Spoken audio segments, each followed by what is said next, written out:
Convido os irmãos a abrirem suas Bíblias na carta de Judas.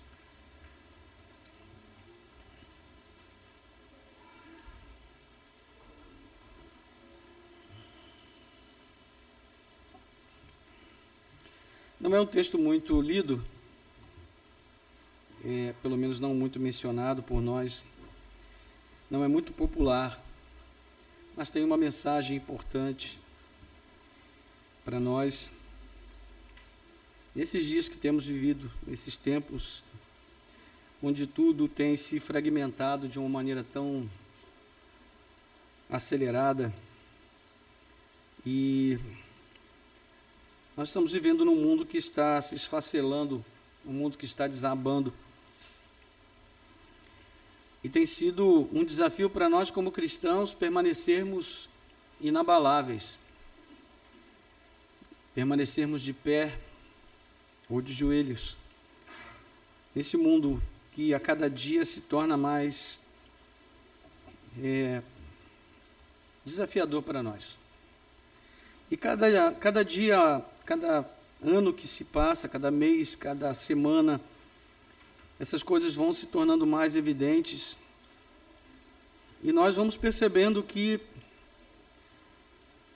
permanecer na fé, irmãos, é um desafio. Permanecer na fé é algo que exige esforço.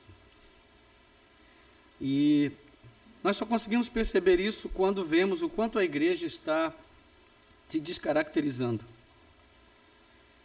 Hoje nós vemos de tudo em cima do púlpito, né? Na plataforma, ou no palco, porque na verdade agora já estão chamando de palco. E parece que tudo é permitido agora. E eu me lembro na minha época de novo convertido, me converti numa igreja muito ultra, mega, hiper pentecostal, onde você tinha que usar a camisa fechada até o punho e gravata, todos os cultos, não importa a combinação que você fizesse. E paletó, sapato Vulcabras, 752, né?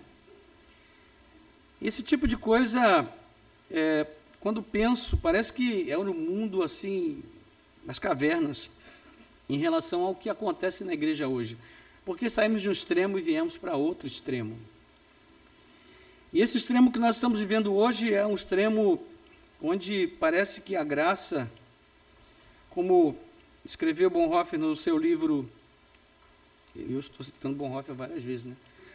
Discipulado, ele fala da graça barata, que é quando nós barateamos a graça de Cristo para tentar convencer as pessoas de virem a Jesus. Quando nós barateamos a graça de Cristo, barateando o preço e o custo do discipulado. Então, Judas, ele trabalha algo parecido, o assunto dele tem a ver com isso. E eu quero investir um tempo aqui com os irmãos nessa noite, compartilhando aquilo que o Senhor colocou em meu coração para a nossa edificação. Ok? Nós vamos fazer a leitura a partir do verso 3 até o versículo de número 7.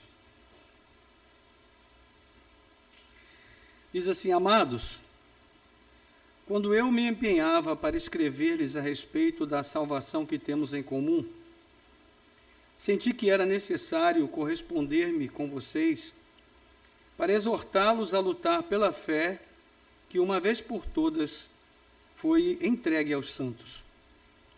Pois certos indivíduos, cuja sentença de condenação foi promulgada há muito tempo, se infiltraram no meio de vocês sem serem notados. São pessoas ímpias, que transformam em libertinagem a graça do nosso Deus e negam o nosso único soberano e Senhor, Jesus Cristo. Embora vocês já estejam cientes de tudo de uma vez por todas, quero lembrar-lhes que Jesus, tendo libertado um povo, tirando-o da terra do Egito, destruiu depois os que não creram. E a anjos, os que não guardaram o seu estado original, mas abandonaram o seu próprio lugar, ele tem guardado sob trevas, em algemas eternas, para o juízo do grande dia.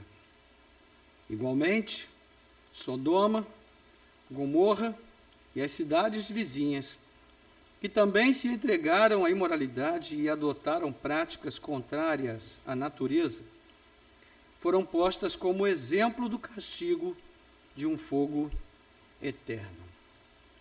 Amém. Vamos orar. Nosso Deus e Pai, graças te damos pela tua palavra, que mais uma vez está aberta diante de nós. Bendito seja o teu nome pelo privilégio de poder novamente estar aqui para ouvir o que o Senhor tem a dizer nessa noite.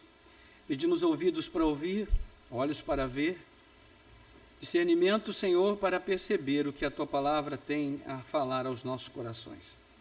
Queremos consagrar, ó Deus, nossa mente, nosso coração, nossa atenção aos cuidados da tua palavra. Fala, Senhor, conosco.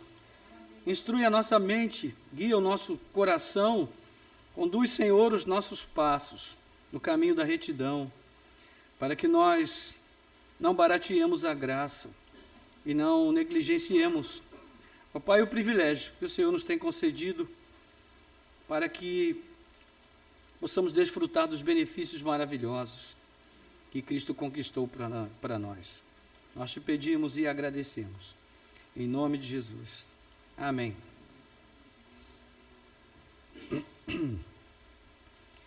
Irmãos, em princípio, não era a intenção de Judas escrever essa carta. Ele está, de certo modo, essa carta, na verdade, não era a carta que ele pretendia escrever. Ele precisou se adaptar a uma situação que chegou a ele em função de fatos que vinham ocorrendo na igreja para a qual ele enviou essa carta, ou as igrejas para as quais ele enviou, a fim de corrigir essas questões que tinham a ver com o desvio de conduta da igreja. Esse Judas é, como o verso 1 diz, o servo de Jesus Cristo, irmão de Tiago, não é aquele Judas. E ele endereça sua carta aos que foram chamados, são amados em Deus Pai e guardados em Jesus Cristo. Ou seja, parece que era uma carta para ser compartilhada com muitas pessoas por muitas igrejas diferentes.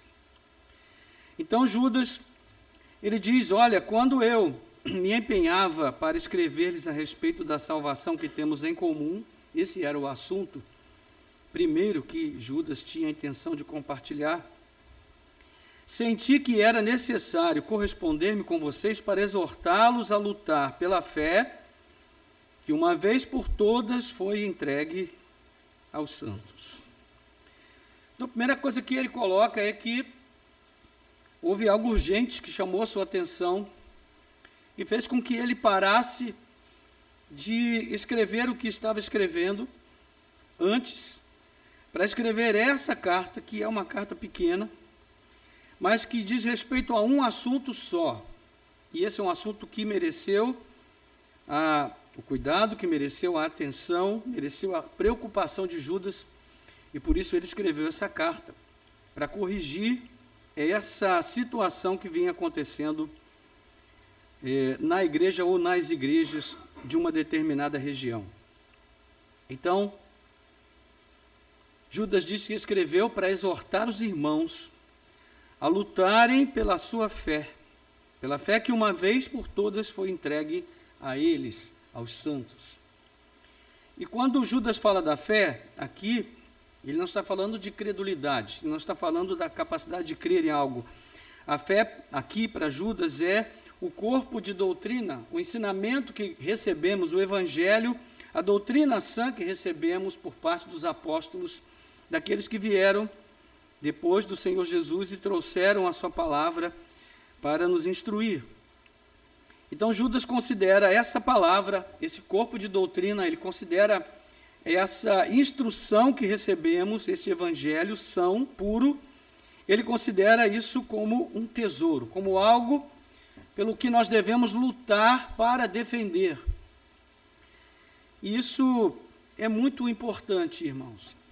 É importante a gente pensar no que Deus tem feito por nós, do valor do que Deus tem feito por nós, e do quanto cabe a nós lutar para defender o que Deus nos entregou.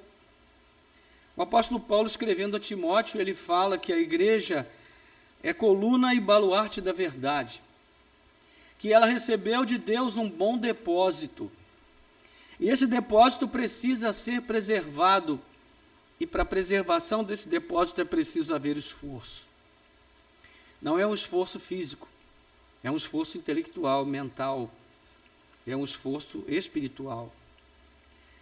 É um esforço de atenção, em primeiro lugar, porque nós precisamos estar atentos a tudo que pode vir para oferecer risco a esse depósito que nós recebemos, a ponto de transformar aquilo que recebemos em algo diferente. E é interessante que nós vemos na Bíblia várias situações de pessoas que começaram bem, mas não terminaram bem, porque em algum momento elas se deixaram levar, elas se deixaram influenciar, seduzir, por ensinos que entraram na igreja, macularam o pensamento cristão, normal, bíblico, que veio do Senhor e foi transmitido pelos apóstolos, porque esse ensino foi substituído por algo diferente, mas algo atraente, porque normalmente, quando o remédio é amargo, ninguém vai chegar para você tentando convencer você a não tomar o remédio, oferecendo um outro remédio amargo. Geralmente vão oferecer para você um remédio doce, e vão dizer para você, toma esse aqui, porque esse é docinho, e esse é o bom. Então, isso acontece, irmãos, o tempo todo, e nós muitas vezes não percebemos porque nós não estamos prestando atenção.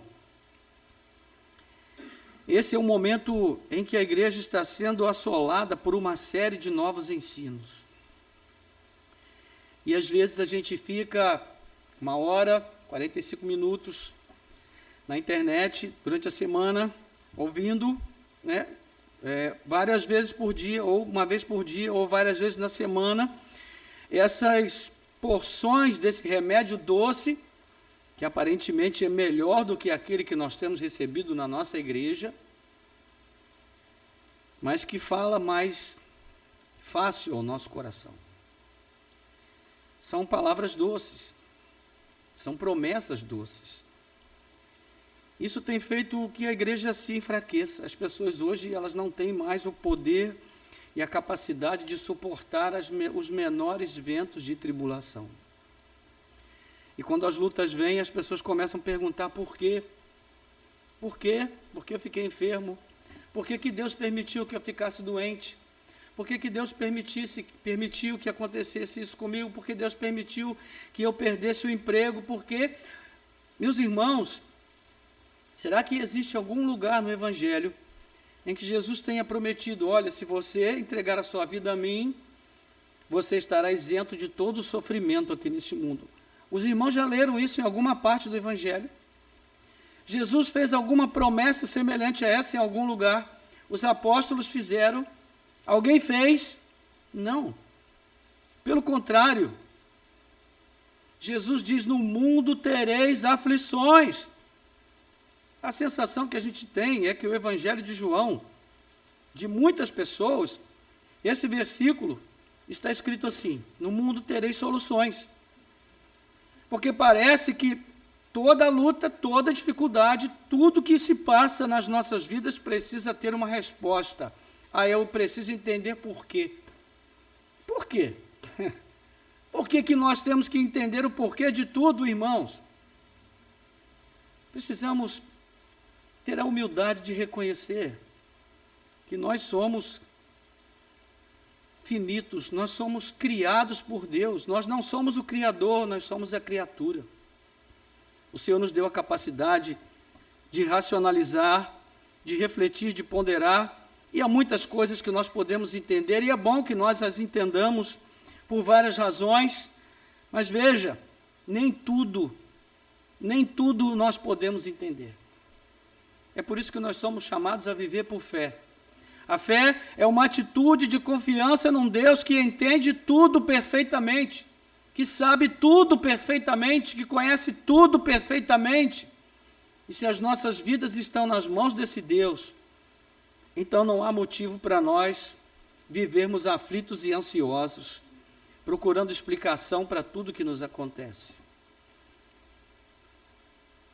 Então nós precisamos estar atentos, irmãos. Prestar atenção no que está sendo dito, no cardápio que está sendo servido para nós. Não é? Infelizmente, há muitas pessoas que não estão atentas a isso.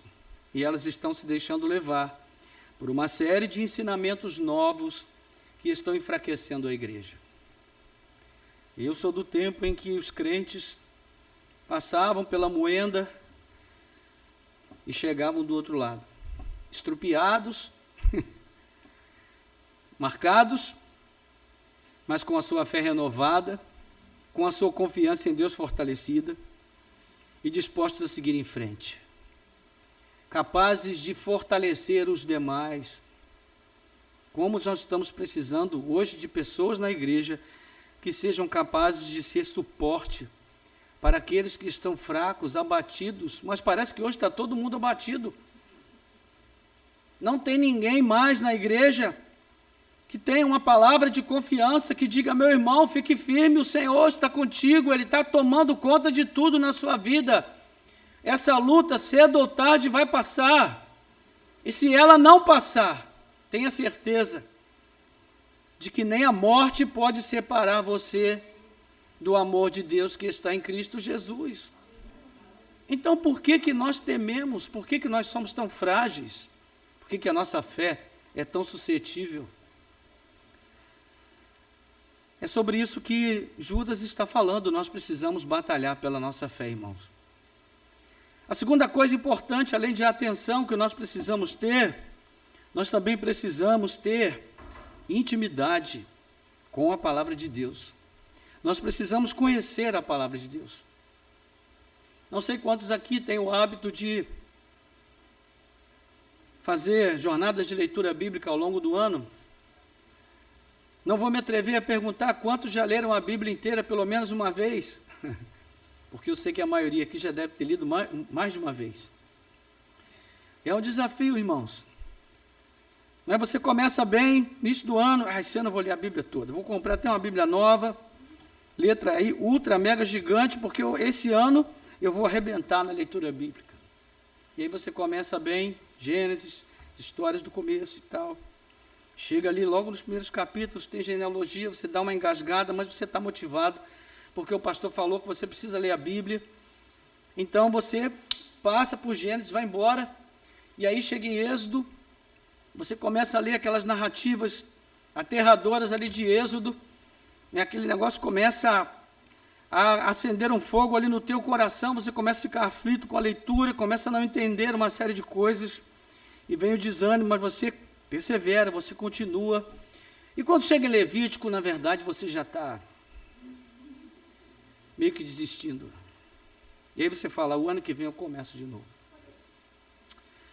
Eu poderia sugerir a você para começar em Apocalipse e fazer o caminho inverso, mas também não vai ajudar muito. Irmãos, esse livro aqui é um livro para ser conhecido. Quando eu me converti, existiam duas versões: a Revista Corrigida e a Almeida Revista Atualizada. A Revista Corrigida era, meu Deus, até hoje é um desafio. Você pegava um texto lá nos profetas, você estava lendo muito bem, daqui a pouco vinha: oxalá Deus faça isso. Você, meu Deus do céu, oxalá, o que é isso? Oxalá, coisa que eu escutei no centro espírita, meu Deus, dentro na Bíblia. E aí tinha que ter alguém para te explicar que oxalá é uma expressão que significa quem dera, que Deus faça isso, que Deus faça aquilo. Aí você continuava lendo, e chega lá no texto de Jó, você vai ler sobre alguém que está com a enxúndia nas ilhargas. Aí você fica pensando: meu Deus, o que isso significa, enxúndias nas ilhargas? até que você migra para a Ara, que é uma versão um pouco mais fácil de entender, e aí você vai entender que é uma pessoa, né, que está, que come demais, que vive uma vida soberba, que é uma pessoa que vive de forma arrogante, que precisa viver de forma mais humilde, mais simples, mais temente a Deus, enfim. Hoje nós temos nova versão transformadora, NVI, nova tradução da linguagem de hoje. Meus irmãos, o cardápio é variado. Não há motivo para nós não procurarmos fazer esse caminho de conhecimento, porque o nosso Deus escolheu se revelar através da palavra. A palavra é um símbolo, e o símbolo precisa ser entendido para que nós possamos entender a mensagem. A Bíblia não é um livro cifrado, mas é um livro para ser compreendido, e para isso precisa ser lido, estudado. Então, a segunda coisa que nós precisamos fazer é vencer a preguiça, vencer a zona de conforto, romper com ela e estabelecer um propósito claro de conhecermos a palavra de Deus. Meus irmãos, eu estou convertido há 40 e poucos anos, mas cada dia que passa eu me convenço que eu não conheço nada a respeito de Deus e da palavra. Há tanto a ser conhecido. E hoje, um dos grandes medos que eu tenho é de morrer e não conseguir ler os livros que eu tenho para ler. De conhecer a Deus através da sua palavra, como eu gostaria de conhecer. E eu sei que isso vai acontecer. Mas eu peço a Deus que Ele possa adiar o quanto for possível para que eu possa conhecê-lo mais. Então é sobre essas coisas que Judas está falando, é esse tipo de batalha, de luta. Não é uma luta física, é uma luta contra nós mesmos, vencendo a zona de conforto, vencendo a comodidade, não é de ter hoje as coisas tão fáceis para nós. Nós precisamos voltar, irmãos, a fazer as coisas simples que a Bíblia nos ensina para que nós possamos permanecer de pé. Não existe segredo, não existe receita fácil. O que existe é um trabalho a ser feito. E esse trabalho é o trabalho que transforma a nossa alma, que nos fortalece, que nos faz permanecer firmes, especialmente diante dos momentos de tribulação que vivemos. Então é sobre isso que Judas está falando. Batalhar pela fé que uma vez foi entregue aos santos. Você recebeu um grande tesouro e você tem a responsabilidade de zelar para não perder aquilo que o Senhor te entregou. Amém, irmãos? Então, Judas está chamando a igreja a esse comprometimento. E digo mais, vença a tentação de ler no smartphone. Porque no smartphone, como sempre digo, você está indo lendo ali bem, Deus está falando tanto ao teu coração, daqui a pouco vem aquela mensagem do WhatsApp. Aí você fala, mamãe, será que é notícia ruim? Aí você vai ler. Aí ali você já perde aquele fluxo que você tinha com Deus, você já vai entrar na leitura com uma outra perspectiva, inquieto com outras coisas, aí você fala, vamos responder, melhor responder, porque, né? E assim o dia passa e a sua leitura foi para o brejo, falando literalmente, né, de forma clara. Mas qual é o risco aqui da igreja que Judas está considerando? Versículo 4, pois certos indivíduos, cuja sentença de condenação foi promulgada há muito tempo, se infiltraram no meio de vocês sem serem notados. São pessoas ímpias que transformaram em libertinagem a graça do nosso Deus e negam o nosso único soberano e Senhor, Jesus Cristo.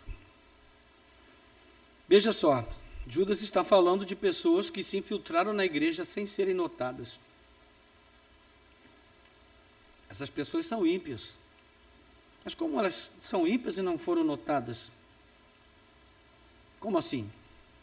Se elas são ímpias, então, como elas entraram na igreja e não foram notadas se elas são ímpias?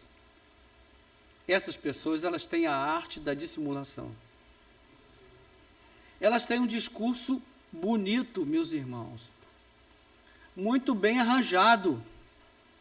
São pessoas que, naquela época não, mas hoje fazem curso de neurolinguística, do poder de influência da palavra, curso de oratória. Elas aprendem a falar bem, a comunicar bem uma verdade. E essas pessoas dominam o seu auditório em 5 minutos. Elas são hábeis, elas são insidiosas. Elas vão entrando nos porões da igreja, elas vão sondando a situação, vão fazendo discípulos, vão arrastando pessoas e vão maculando a sã doutrina que foi entregue à igreja.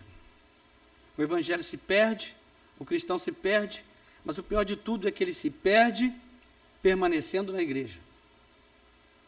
Porque quando nós nos perdemos, de verdade, ainda há esperança de reconciliação, de restauração. Mas quando nós estamos perdidos dentro da igreja, como é que nós vamos buscar restauração se nós nem sabemos que nós estamos perdidos? Então, a grande questão que nós estamos percebendo hoje é uma igreja que está perdida dentro de si mesma. Justamente por acolher essas pessoas que são insidiosas, que vão se infiltrando na igreja, mas que muitas delas nunca tiveram um encontro transformador com o Senhor Jesus. São pessoas que fizeram do evangelho um negócio. Sim, meus irmãos, a coisa está feia, está crítica. As pessoas estão fazendo passinhos de dança em cima da plataforma da igreja. As pessoas estão fazendo de tudo. Porque, na verdade, elas estão dando ao povo o que o povo quer. Veja, isso não é novo. Já havia sido descoberto lá em Roma.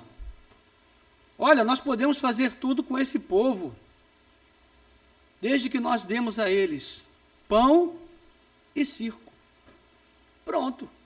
O povo está dominado. Pão e circo. Meus irmãos, é o que estamos vendo hoje acontecer em muitos lugares.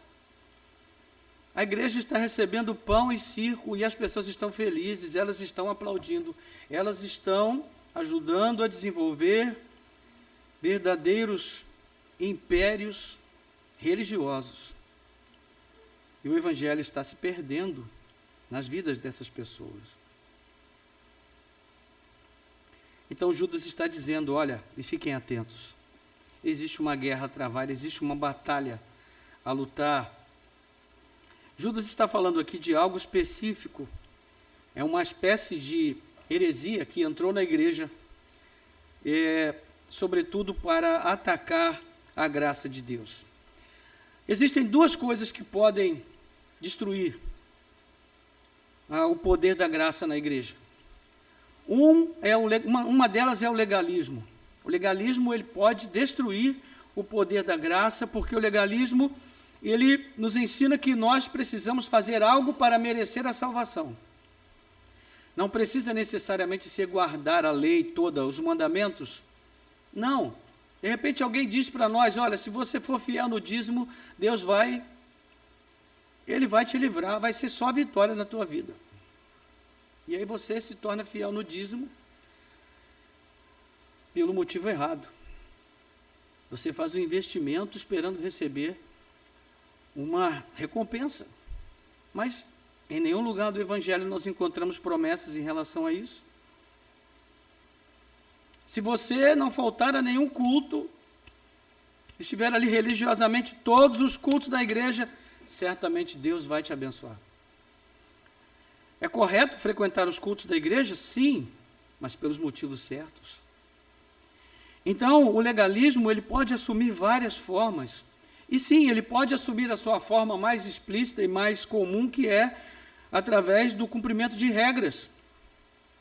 Então, o legalismo mata o poder da graça, porque tira de Deus, e Ele é o único que tem realmente o direito de receber toda a glória e toda a honra por aquilo que Ele faz por nós, porque nós não podemos fazer nada por nós mesmos, meus irmãos. Paulo vai dizer isso em Romanos capítulo 7. O homem que quer viver pela lei, ele vai chegar a uma conclusão: miserável homem que eu sou.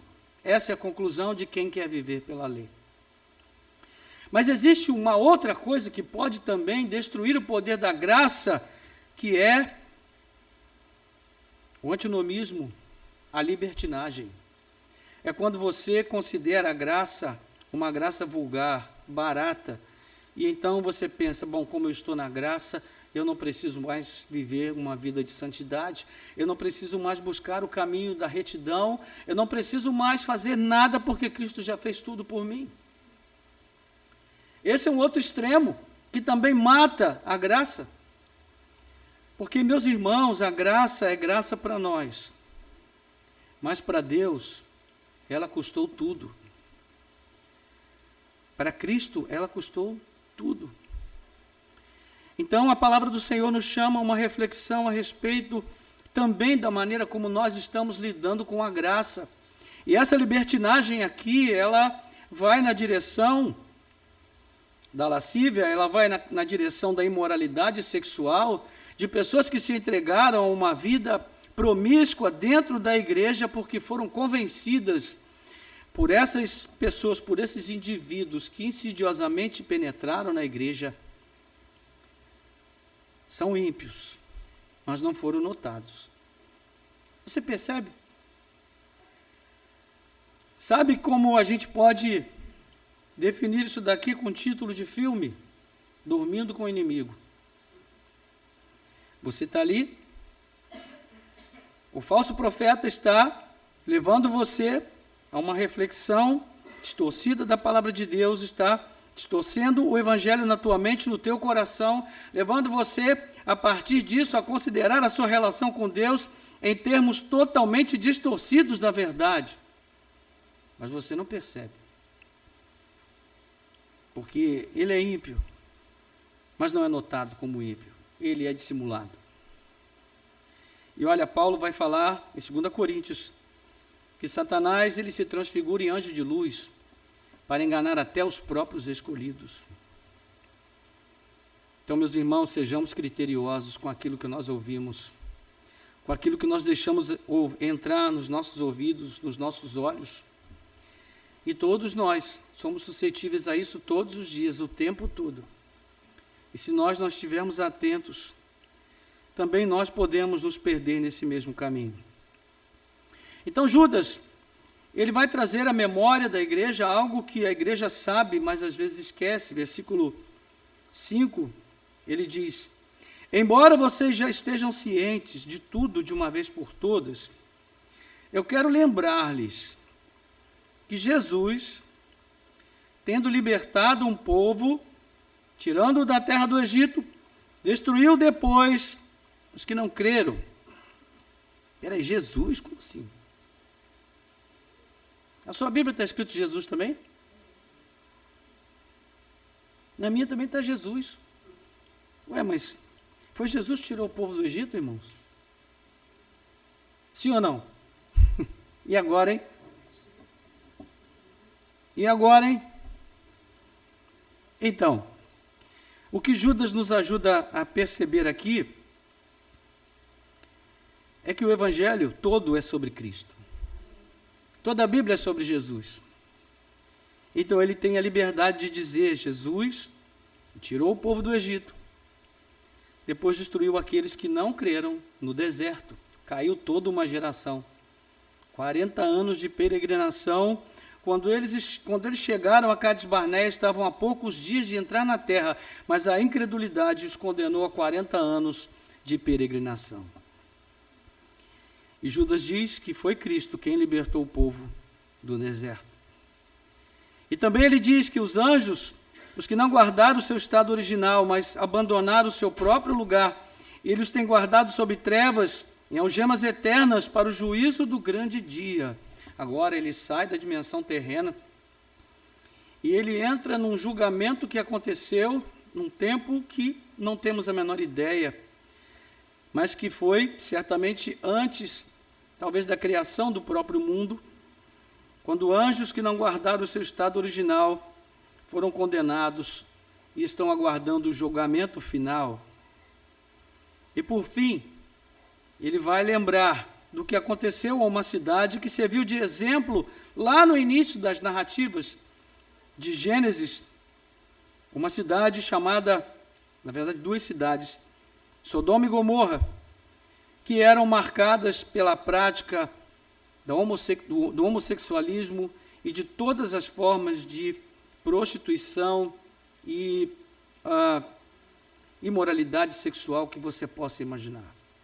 Lembre-se que quando os habitantes de Sodoma foram à casa de Ló, eles não queriam praticar relações sexuais com as mulheres, eles queriam praticar com os homens. E o Ló recebeu ali aquelas pessoas na sua casa, os anjos do Senhor, que estavam agora correndo risco. Ele disse: olha, vocês podem levar minhas filhas, façam o que vocês quiserem, mas... Enfim, é um exemplo de como a perversidade humana é capaz de se tornar tão profunda, irmãos, e tão extraordinariamente torpe aos olhos de Deus. Você sabe o que aconteceu com Sodoma?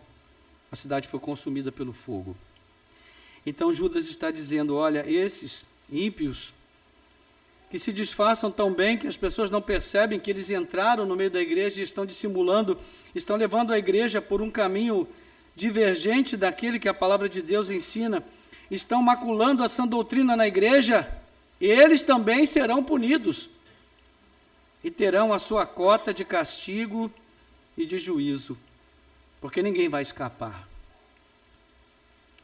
Então a palavra de Deus nessa noite está nos chamando a fazer algo que está ao nosso alcance. Nós podemos nos engajar nessa luta. Judas depois ele vai dar outros exemplos de pessoas que também abandonaram o caminho, o bom caminho que estavam seguindo num determinado ponto da sua caminhada e se perderam.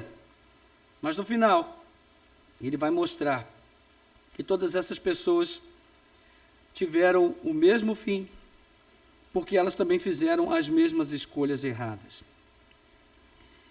E é interessante que Judas ele vai dizer algo aqui no verso 12 e no verso 13 que nós devemos atentar, e com isso eu vou concluir.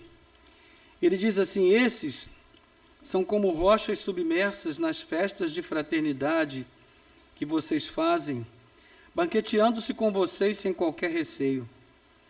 São pastores, escute isso, que apacentam a si mesmos.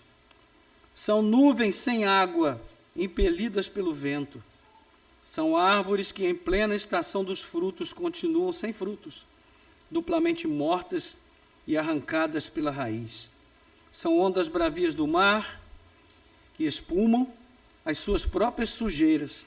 São estrelas sem rumo, para as quais está reservada a mais profunda escuridão para sempre. Ou seja, meus irmãos, é algo que deve chamar a nossa atenção. E eu gostaria de propor aqui uma reflexão final e algumas aplicações para nós orarmos. Nós estamos vivendo esse tempo de vulgarização da graça de Deus. Nós estamos perdendo a noção do valor e do peso daquilo que Deus tem feito por nós, irmãos. Essas pessoas que são levadas por esses ventos de doutrina que entram na igreja, elas não são levadas de hoje para amanhã. É um processo. E esse processo começa do momento em que nós começamos a dar pouco valor àquilo que Deus tem feito por nós. Quando nós começamos a perder a dimensão do valor do que o Senhor tem nos dado. Vamos pensar no filho pródigo. Agora, usando apenas a história em si. Perdão. O filho pródigo, quando ele estava lá perdido, você lembra do que ele diz? Quando ele está querendo comer a comida dos porcos e as pessoas não deixam. Ele diz assim: quantos trabalhadores do meu pai podem comer livremente, ter uma boa vida, e eu estou aqui nessa situação de penúria. Então que ele se arrepende e diz: eu vou voltar para a casa do meu pai. E aí ele se arrepende, e naquela atitude de quebrantamento, ele percebe o quanto ele teve, não deu valor, e por isso perdeu e chegou naquela situação. Ele teve a oportunidade de voltar, de se reconciliar, de ser restaurado, mas quantas pessoas não têm? Não é? Tudo começou no momento em que ele estava na casa do pai e olhou para aquelas benesses que ele tinha, para todos os benefícios e privilégios, e ele considerou tudo aquilo banal e de pouco valor. Meus irmãos, quantas famílias estão sendo desfeitas hoje? Porque um marido entediado, uma esposa entediada, ela olha para o seu lar e ela fica cega para ver o que Deus tem feito. Ela fica cega para ver o que Deus tem dado, a bênção que Deus tem concedido. Quantas pessoas ficam cegas para ver o benefício que receberam de ter um bom emprego, onde elas recebem um bom salário para sustentar a sua família com dignidade, mas elas ficam entediadas e elas acham que a solução para o tédio é mudança.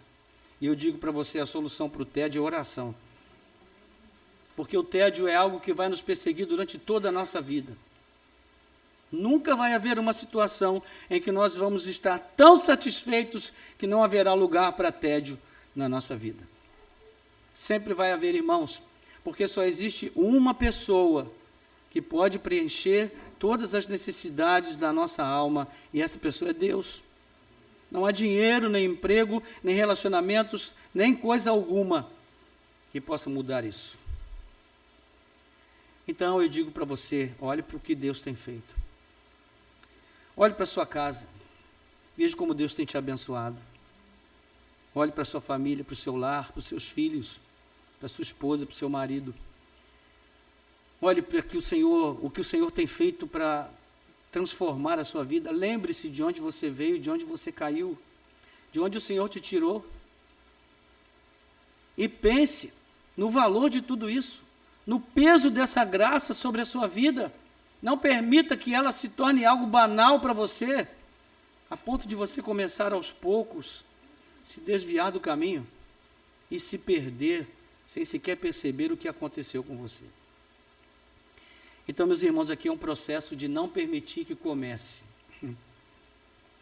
É sobre isso, é não permitir que comece. Nós precisamos estar vigilantes, porque os discursos a cada dia se tornam mais bem preparados e mais bem embalados para nos levar a acreditar que o mais importante para nós é sermos felizes, independente do que vai acontecer com as pessoas com quem nós nos relacionamos.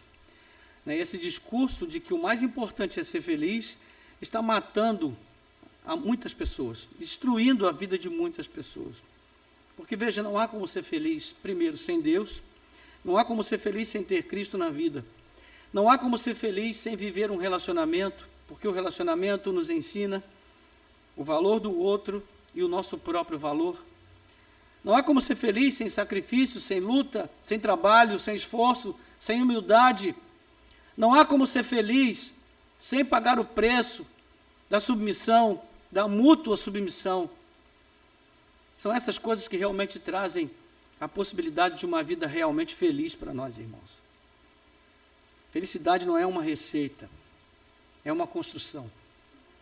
Felicidade é uma decisão que nós tomamos todos os dias. Eu sou uma pessoa muito feliz com a vida que eu tenho. A minha esposa me pergunta isso de vez em quando: você é feliz? E eu sou muito feliz. Cada vez que eu como uma dobradinha com feijão branco que a minha esposa faz, eu sou tomado de uma felicidade tão grande que você não é capaz de imaginar. Ontem ela fez um arroz doce. Cada vez que eu pego um pouquinho daquele arroz doce, meu nível de felicidade vai lá em cima, irmãos. E a felicidade é isso, são as coisas pequenas da vida, as coisas básicas, que a gente deixa de aproveitar porque nós estamos esperando aquela outra coisa que realmente nos fará felizes. Isso se chama utopia. só existe na nossa cabeça. Não existe no mundo real, irmãos. Vamos orar? Eu quero pedir a Deus que, em primeiro lugar, nos ajude a sermos despertados, para compreender que o que Deus nos deu é grande demais. O que o Senhor tem colocado em nossas mãos é um grande bem, um grande tesouro. O Evangelho é poder de Deus para a salvação de todo aquele que crê. Nós precisamos manter este Evangelho genuíno, puro, íntegro, imaculado nos nossos corações e nas nossas mentes.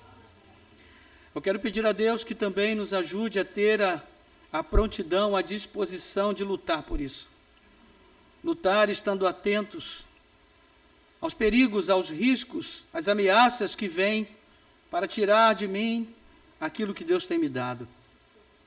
Eu quero pedir a Deus que nos dê graça, para que nós estejamos sensíveis, para que nós sejamos capacitados com discernimento espiritual para percebermos as armadilhas que estão entrando na igreja, a fim de que nós possamos escapar de cada uma delas.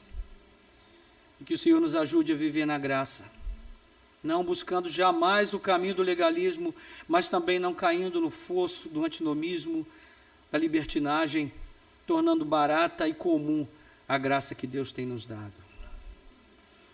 Senhor, nosso Deus e Pai, em nome de Jesus, nós queremos te louvar, Senhor, porque mais uma vez, hoje é noite de reflexão. Ao nos aproximarmos da mesa do Senhor, nós pensamos no preço que o nosso Salvador pagou pela nossa redenção. E também pensamos no preço que nós precisamos pagar.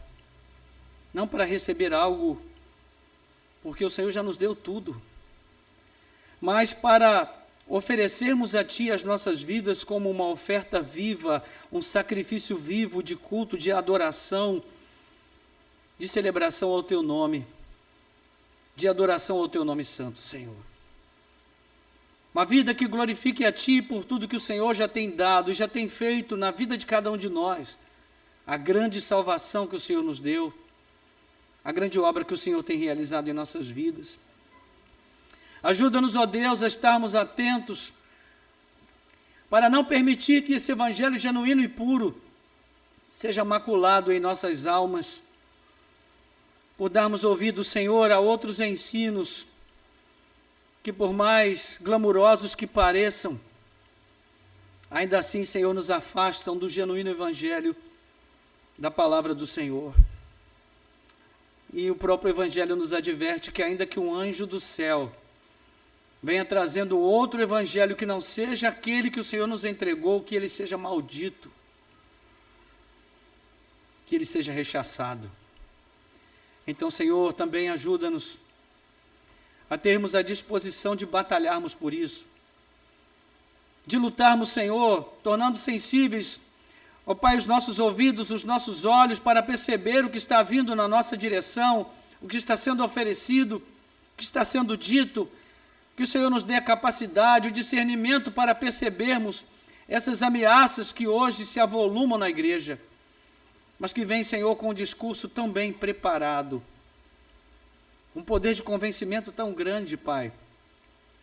Se nós não estivermos atentos, certamente seremos levados pelo caminho de Balaão, como Judas está nos advertindo aqui. Então ajuda-nos, Senhor, a percebermos, a termos claro isso em nossas mentes. Dá, Senhor, a percepção necessária para que nós estejamos atentos aos falsos profetas, aos falsos mestres dos nossos dias, que têm suas armas, que têm o seu poder de sedução, de convencimento. O Senhor nos dê, Pai, a compreensão clara.